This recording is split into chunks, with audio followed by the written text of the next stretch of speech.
Moving on, farm house లో కోడి పందాలపై పోలీసుల దర్యాప్తు ముమ్మరమైంది. ఇప్పటికే పందెం రాయుళ్లను అరెస్ట్ చేసిన పోలీసులు ఫామ్ హౌస్ యజమానిపై ఫోకస్ పెట్టారు. అందుకు సంబంధించిన బ్రేకింగ్ ఇప్పుడు మనం చూస్తున్నాము. బీఆర్ఎస్ ఎమ్మెల్సీ పోచంపల్లికి పోలీసులు నోటీసులు ఇచ్చారు.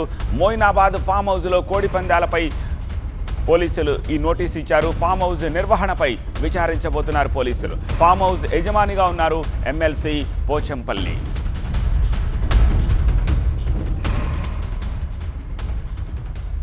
దీనికి సంబంధించి మరింత సమాచారం మా ప్రతినిధి విజయ్ అందిస్తారు. విజయ్, ఎమ్మెల్సీ పోచంపల్లికి నోటీసులు ఇచ్చినట్టుగా చెప్తూ ఉన్నారు కదా, సో ఆయనను అదుపులోకి తీసుకునే అవకాశం ఏమైనా ఉందా? అండ్ ఎంక్వైరీ ఎక్కడ దాకా వచ్చింది ఈ కేసుకు సంబంధించి?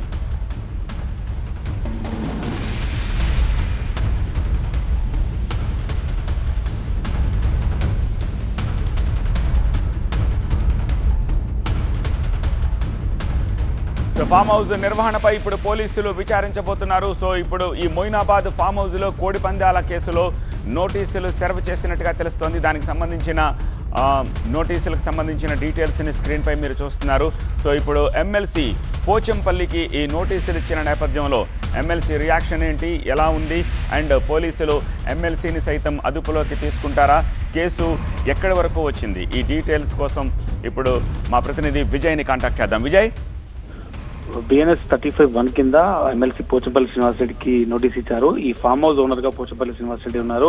గత కొంతకాలంగా ఆయన సంబంధించినటువంటి ఫామ్ హౌస్ ని ఈ మొత్తం పేకాట కావచ్చు, లేదంటే కెసినో కావచ్చు, కోడి పందాల కోసం ఆడుతున్నారని చెప్తున్నారు. కాబట్టి ఈ మొత్తం వ్యవహారం వెనకాల ఎప్పుడు మీరు ఈ ల్యాండ్ ని వాళ్ళకి ఇచ్చారు, లేకపోతే ఈ నోటీస్ లో ఏదైతే లీజ్ లో ఉందని చెప్తున్నారు. కాబట్టి దీనికి సంబంధించిన పూర్తి భూ డాక్యుమెంట్స్ ఇవ్వాలంటూ పోలీసులు ఆయనకి నోటీస్ సర్వ్ చేశారు. 35(1) కింద బిఎన్ఎస్ యాక్ట్ కింద పోచంపల్లి శ్రీనివాస్ రెడ్డికి నోటీస్ సర్వ్ చేశారు. మాదాపూర్ లో ఉన్నటువంటి అపర్ణ కౌంటీలో పోచంపల్లి శ్రీనివాస్ రెడ్డి నివాసం ఉంటాడు. ఆయన నివాసానికి వెళ్ళిన మైనాదుపాల్ పోలీసులు బిఎన్ఎస్ 35(1) కింద నోటీస్ సర్వ్ చేశారు. ఈ 4 రోజుల్లో తమ ముందు విచారణ హాజరు కావాలి. దాంతో పాటుగా ఈ ల్యాండ్ ఎవరి ఆధీనంలో ఉంది, మీ పేరుపై రిజిస్టర్ అయిన ల్యాండ్ కి సంబంధించి పూర్తి స్థాయి వివరాలు ఇవ్వాలంటూ కూడా ఈ నోటీసులో పేర్కొన్నారు. రైట్ విజయ్.